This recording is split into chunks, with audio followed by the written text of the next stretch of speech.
Hoje, a gente vai mergulhar num conceito que está, de certa forma, moldando o nosso mundo: o pensamento computacional.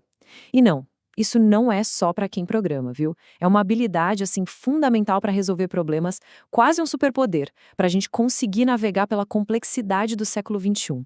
Bom, para começar a esquentar os motores, vamos com uma pergunta.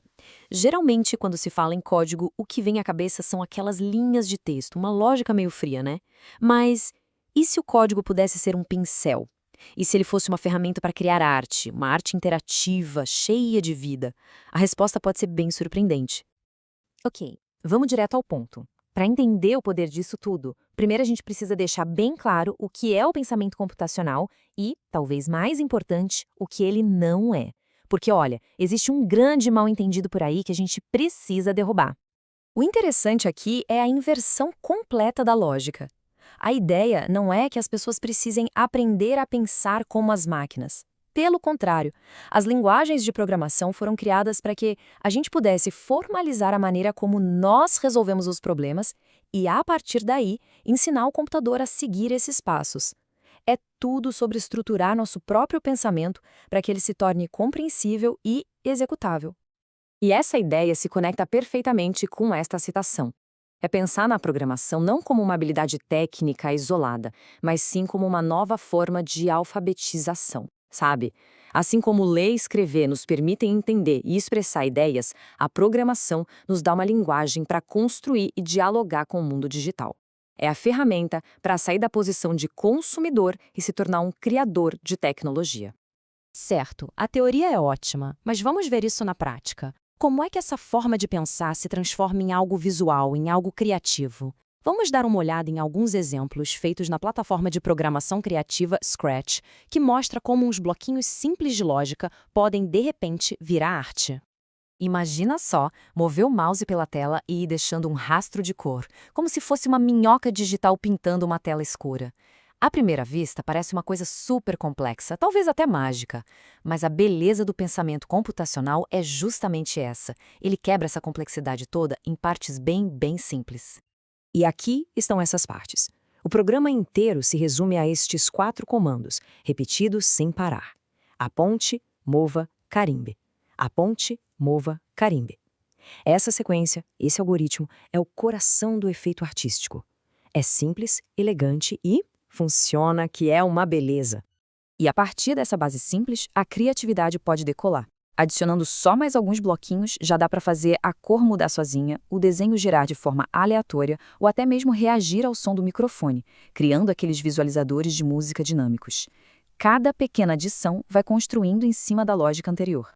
Agora, para levar essa interatividade para outro nível, a gente precisa de uma ferramenta que é fundamental na programação.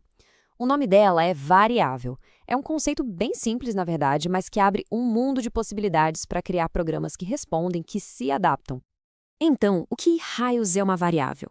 Pensa nela como se fosse uma caixinha de memória. O programa pode colocar uma informação ali dentro, tipo um número ou uma palavra, e depois usar essa informação para tomar decisões. É basicamente um espaço reservado para um dado que pode mudar. Vamos para o exemplo bem prático. O programa pode perguntar: quantas vezes o cachorro deve latir? A resposta, vamos dizer que seja 5, fica guardada na variável. E aí, o programa usa o valor dessa variável para controlar o laço de repetição. É essa conexão entre entrada de dados e ação do programa que é a base de toda a interatividade que a gente vê por aí, desde um like numa foto até a personalização de um serviço. Ok, já vimos arte, já vimos código, mas o ponto principal é o seguinte: essa lógica não serve só para computadores. O pensamento computacional é, na sua essência, um modelo para resolver problemas no mundo real mesmo. E essa citação resume tudo perfeitamente. A capacidade de decompor um problema, de identificar os passos necessários e executar esses passos em sequência é uma coisa universalmente valiosa. Não é sobre tecnologia, é sobre clareza de pensamento. Pensa num vazamento de água em casa. O pânico pode tomar conta, né? Mas, aplicando o pensamento computacional, o primeiro passo lógico é a decomposição. Qual é a primeira coisa a se fazer para impedir que o problema piore? Fechar o registro. Pronto. A partir daí, com o problema contido, dá para avaliar a situação com calma e decidir os próximos passos. É um algoritmo para a vida real. E essa abordagem a gente vê em todo lugar. Médicos seguindo um protocolo para diagnosticar um paciente, arquitetos planejando as fases de uma construção, professores estruturando o plano de aula. Todos estão usando os princípios do pensamento computacional, talvez sem nem dar esse nome, para transformar um desafio complexo numa série de etapas que dá para gerenciar. Isso mostra como essa lógica vai muito além da tecnologia e vira uma habilidade de vida essencial. Então, no final das contas, ao fim dessa análise, a gente chega a uma conclusão bem poderosa. Estamos falando de algo muito, mas muito maior do que só programar. O pensamento computacional é, no fundo, um modelo mental. Uma estrutura para a gente abordar a complexidade, seja numa linha de código, num projeto de trabalho ou num desafio pessoal. É a habilidade de olhar para um problema que parece enorme, assustador, e enxergar no lugar dele um conjunto de pequenos problemas que, sim, tem solução. É uma ferramenta para construir o futuro, um passo de cada vez. Isso tudo nos deixa com uma pergunta final. Com essa estrutura tão poderosa para resolver problemas em mãos, a questão talvez não seja mais como resolver, mas sim o que escolher resolver. Que desafios, grandes ou pequenos, podem ser encarados com essa nova forma de pensar? A resposta, claro, fica em aberto.